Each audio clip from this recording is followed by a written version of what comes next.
अब तक 15 लोग भारत के राष्ट्रपति बन चुके हैं, 15 लोग भारत के प्रधानमंत्री बन चुके हैं और 50 लोग भारत के चीफ जस्टिस ऑफ इंडिया बन चुके हैं। मोदी जी 15वें भारतीय हैं प्रधानमंत्री बनने वाले, मुर्मू जी 15वीं भारतीय हैं राष्ट्रपति और चंचूड़ साहब 50वें भारतीय हैं सीजीआई बनने वाले। और बहुत आशा थी लोगों को, आज भी आशा है। मोदी जी से, चंचूड़ साहब से और मुर्मू जी से लोगों को बहुत आशा है। सबको लगता है कि तीनों लोग ईमानदार हैं, तीनों लोग मेहनती हैं, तीनों लोग मिलेंगे, बैठेंगे और भारत की समस्याओं के मूल कारण पर चर्चा करेंगे। भारत की 50% समस्याओं का जो मूल कारण है वो भ्रष्टाचार। दुर्भाग्यवश न लोकसभा में भ्रष्टाचार पे चर्चा हो रही है, न राज्यसभा में भ्रष्टाचार पे चर्चा हो रही है, न सुप्रीम कोर्ट में भ्रष्टाचार पे चर्चा हो रही है। हवलदार का बिहेवियर वैसे ही है, थानेदार का बिहेवियर वैसे ही है, पेशकार का बिहेवियर वैसे ही है, तहसीलदार का बिहेवियर वैसे ही है। थाना आज भी भ्रष्टाचार का अड्डा बना हुआ है, तहसील आज भी भ्रष्टाचार का अड्डा बनी हुई है, जिले आज भी भ्रष्टाचार के अड्डा बने हुए हैं। डिस्ट्रिक्ट कोर्ट में न्याय बिक रहा है, लोग खरीद रहे हैं, पैसा दे रहे हैं, जमानत करा रहे हैं, पैसा दे रहे हैं, तारीख ले रहे हैं, सब कुछ चल रहा है। वैसे सारे बड़े ऋषि मुनि भारत में पैदा हुए, सारे देवी देवताओं ने भारत में जन्म लिया। भगवान राम, कृष्ण, भगवान महावीर, गौतम बुद्ध, सबने भारत में जन्म लिया। लेकिन जितना भ्रष्टाचार भारत में है इतना जापान में नहीं है, सिंगापुर में नहीं है, दुनिया के कई देशों में नहीं है। और जानते हैं क्यों? क्योंकि इस पर गंभीरता के साथ काम नहीं हुआ। भ्रष्टाचार कोई ऐसी लाइलाज समस्या नहीं है, पूरी दुनिया में भ्रष्टाचार नहीं है। सबसे दुख की बात यह है कि भारत में बाकी सारे इंडेक्स पे बात होती है, ईज ऑफ डूइंग बिजनेस, ये दुनिया भर के इंडेक्स की बात होती है, कभी रूल ऑफ लॉ इंडेक्स पे चर्चा ही नहीं होती। भारत आज तक कभी टॉप 20 में, टॉप 50 में आया ही नहीं।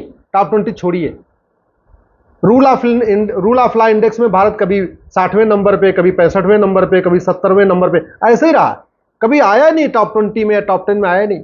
लेकिन इसके ऊपर कभी सुप्रीम कोर्ट में, लोकसभा, राज्यसभा में चर्चा ही नहीं हुई कि Bharat rule of law index में टॉप पे क्यों नहीं आ रहा है। करप्शन परसेप्शन इंडेक्स में भारत कभी टॉप 50 में भी नहीं आया, कभी 80वें नंबर पे, कभी 85 नंबर पे, कभी 90 नंबर पे। लेकिन भारत में करप्शन इतना ज्यादा क्यों है, ट्रांसपेरेंसी क्यों नहीं आ रही है, इस पे भी ना सुप्रीम कोर्ट में चर्चा हो रही है, ना लोकसभा में, ना राज्यसभा में। इसीलिए चूंकि आशा बहुत लोगों की थी तो अब निराशा बढ़ रही है। जिससे जितनी ज्यादा आशा होती है ना, उतनी ज्यादा उससे निराशा होती है। कहते हैं ना, जिससे जितना ज्यादा प्यार होता है बाद में उतनी ज्यादा नफरत शुरू हो जाती है। वैसे जिससे ज्यादा आशा होती है उससे ज्यादा निराशा भी होती है।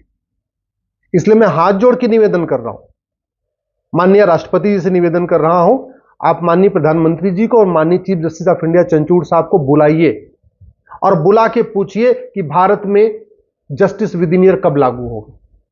केवल कठोर कानून बन जाए और जो अपराध पैसे के लिए किया जाता है उसमें 100% प्रॉपर्टी जब्त करने, नागरिकता खत्म करने, आजीवन कारावास, फांसी देने के लिए कानून बन जाए और जस्टिस विद इन ईयर, मतलब 1 साल में सजा हो जाए। मैं गारंटी के साथ कहता हूं, जो नीट वाला पेपर, नीट के पेपर पर इतना बवाल हो रहा है ना, ये बवाल ही नहीं होता।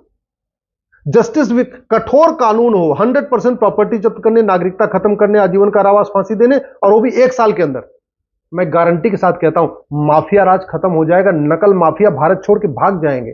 कोई नकल कराने के लिए सोचेगा नहीं, भारत में कोई घूस लेने के लिए सोचेगा नहीं, भारत में कोई कमीशन लेने के लिए सोचेगा नहीं। भारत में ये सब कुछ इसलिए चल रहा है क्योंकि यहां तो लाखों करोड़ के घोटाले होते हैं, कुछ नहीं होता है। तो फिर नकल माफिया सोचता है हमें क्या हो जाएगा भाई, हमने 4 लोगों का मान लो नकल करा भी दिया तो क्या फर्क पड़ता है। कितने लोगों का जो है फ्यूचर बर्बाद हो रहा है, कितने लोग निराशा में हैं।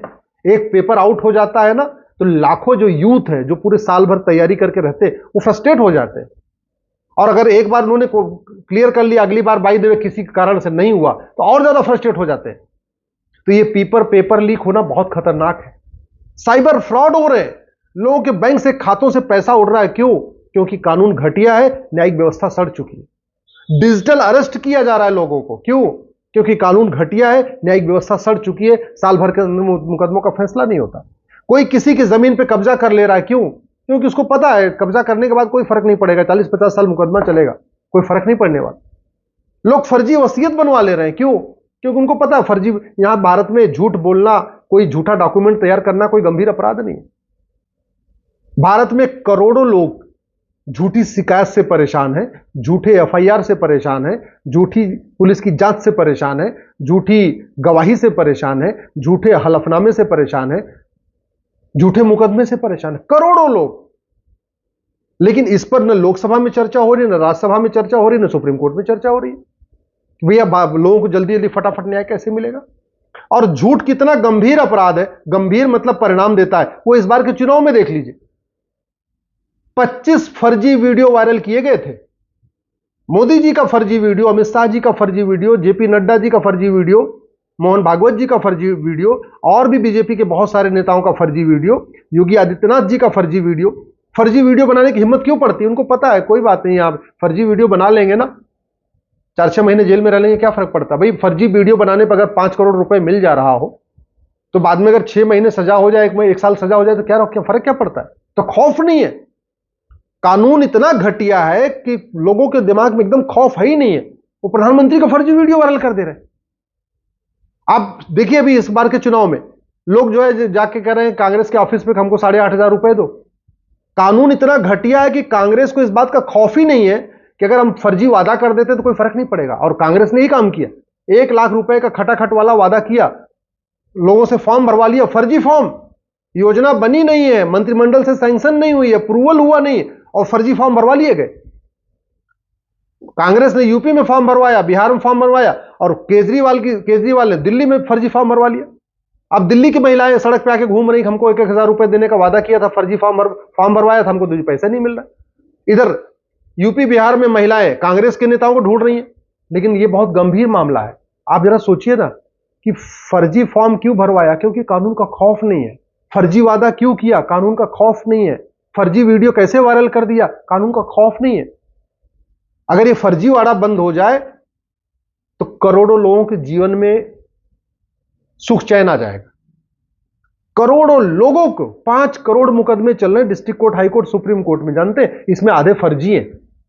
केवल नार्को पॉलीग्राफ ब्रेन मैपिंग कानून बन जाए और झूठ बोलना, झूठी शिकायत करना और झूठी गवाही देना ये गंभीर अपराध हो जाए, इसके 50% मुकदमे अपने आप खत्म हो जाएंगे। न जजों की संख्या बढ़ानी पड़ेगी, न कोर्ट की संख्या बढ़ानी पड़ेगी, और फटाफट 1-1 साल के अंदर फैसला होना शुरू हो जाएगा। 5 करोड़ केस अलग चल रहे हैं, तहसीलदार के यहां, एसडीएम के यहां, एडीएम के यहां, चकबंदी अधिकारी के यहां, डीडीसी के यहां, एसओसी के यहां, कमिश्नर के यहां, और वो भी आधे उसमें से फर्जी वाले हैं केस।